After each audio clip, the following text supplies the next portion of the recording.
Bipartisan congressional leaders in the White House announced they have reached a 2-year budget agreement. In a tweet Monday night, President Trump called the deal, quote, a real compromise and said it has no poison pills. The budget increases spending by $320 billion over the next 2 years and suspends the debt ceiling during that time. U.S. debt currently sits at about $22 trillion. Maya MacGuineas joins us now from Washington. She is the president of the Committee for a Responsible Federal Budget. Maya, so what more do we know about the details of this deal and where the money will be going? Okay, so the way that this deal has been crafted is that two important policies have been kind of pushed together. The first one is we had to lift the debt ceiling. If we didn't, it would have actually led to a default, which is kind of an unprecedented, dangerous thing in this country. And so we never want to be doing that. You need to lift the debt ceiling. At the same time, we had spending caps in place that were lower than either party really wanted on both defense and domestic discretionary spending. And they decided to go ahead and increase those caps for 2 years and tie that to the debt ceiling increase. So that's the main parameters of the deal. What's missing from the deal was a plan to pay for it. So ironically enough, we're actually lifting the debt ceiling at the same time that we will make the debt much, much worse. Right. So the president promised repeatedly to pay off the debt in 8 years. If he were elected for a second term, that he would pay off the debt. He's overseen sort of a binge in sort of both discretionary spending and the federal budget that the government oversees annually. But we've seen a plunge in tax revenues because of those tax cuts, right? Absolutely. So this White House so far has overseen really the biggest growth in a federal budget deficit at a time when the economy was this strong in memory. So we have cut taxes, increased spending much, much faster than they ever said they would. In fact, 2 years ago, when there was a similar debt deal that was also irresponsible, the president said, never again. I'm not going on this kind of a spending binge again. And here he is calling it a compromise, but it's something that would add tremendously to the national debt. And as someone who is very critical of the debt when it was growing before and the previous president, when he had the debt grow under him because the economy was so weak, this president has stewarded the country into an area where we are growing at an unprecedented clip and about to hit trillion-dollar deficits every year while the economy's strong. So it really comes as quite a surprise given those promises about controlling the national debt.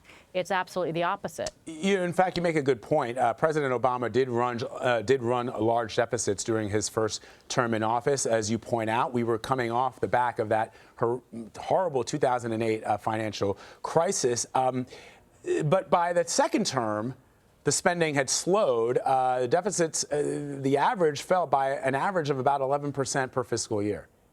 Right. So that's right. And what you want to have is budget deficits that are actually growing during times of economic weakness, which is what we had in that terrible downturn of 2008.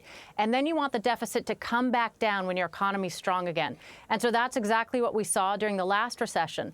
The problem is that in this period of growth, this White House and Congress have overseen this massive increase of the budget deficit to the point where when we go into the next downturn, we will be much weaker positioned to deal with it. We will actually have a debt relative to the economy that will be twice as high as it was when we went into the last recession. So fiscal stewardship actually has to do with your ability to respond to emergencies, crises, economic downturns.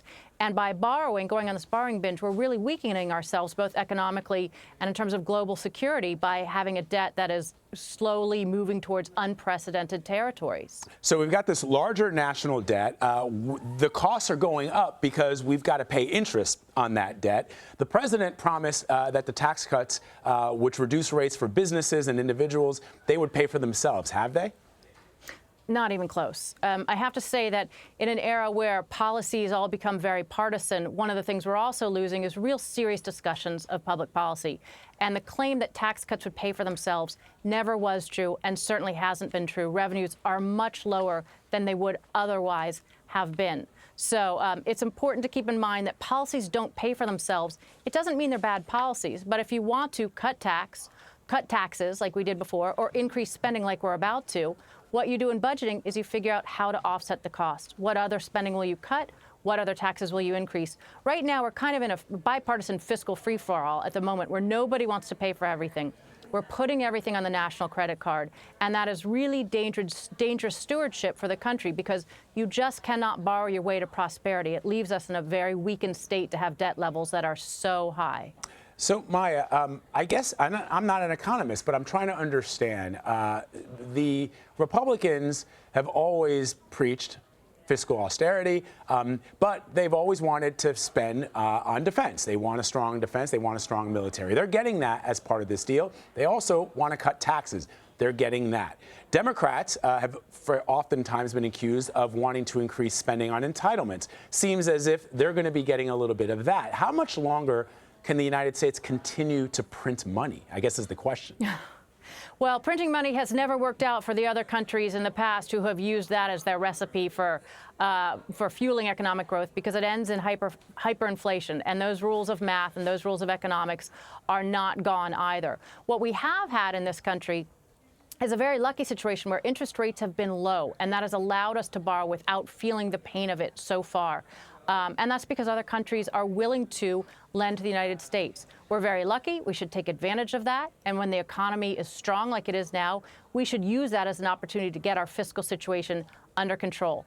But as you said, Republicans who've always preached fiscal responsibility, and they like tax cuts and they like spending increases, but you have to pair that with controlling other spending.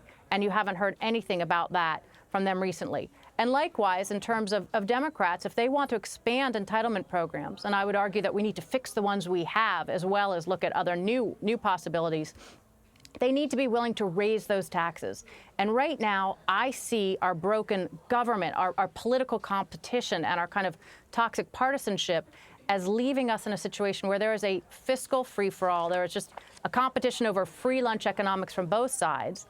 And instead of saying, I want to expand these entitlements, I want to cut these taxes, this is how I'll pay for it, we just keep putting it on the national credit card. And that is how we've ended up in this situation. And I know we'll hear, oh, this debt deal was a bipartisan compromise. Well, that's only true if what you consider a compromise is both sides getting what they want, plus even more sometimes, and leaving it to the next generation to pay the bills. And that's the kind of economic situation that we seem to be stuck in right now. And that's what I want to finish on. You talk about the next generation having to pay this bill. What does that mean for Social Security going forward? I mean, people are worried about getting their Social Security, and that's not always going to be there. Well, the real shame in all of this is that we have known that Social Security faced financing shortfalls that would come because of the aging of the population. And what we should have done ages ago, decades ago, is make changes to the program. And you can make there's plenty of different kinds of changes. You can add more taxes, you can reduce spending, you can raise the retirement age. You probably need to do a combination of all of them. But to get the program back into shape where all the promises that we've made, we would be able to pay for. We haven't done anything to do that. And in fact, as we get closer to the point when the trust fund won't have sufficient revenues to pay for all the promised benefits, we are leaving recipients immensely vulnerable, where today's 51-year-old, when they retire, they will see an across-the-board spending cut because we don't have the money to pay full benefits. But it's not just them that you worry about. You worry about the 90-year-old widow who depends for Social Security for 100% of their income. It's basically nobody wanting to make hard choices, politically hard choices, and therefore being unwilling to shore up this program. Overall, what this means for future generations, though, is the economy will be weaker than it otherwise would have been. We'll be spending more on interest payments than we are on virtually any other parts of the budget if we don't get this under control. They won't have a budget that helps them respond to the changes in the economy from technology and globalization and the huge pace of change that we are undergoing, which obviously means we'll have new spending and investment priorities. But we are focused on short-term political giveaways and not thinking about the long-term stewardship of the country. And to me, that reflects why we need to take a serious look at how our government functions and be willing to own up to the kind of important budgetary choices and priority making that a budget would normally require.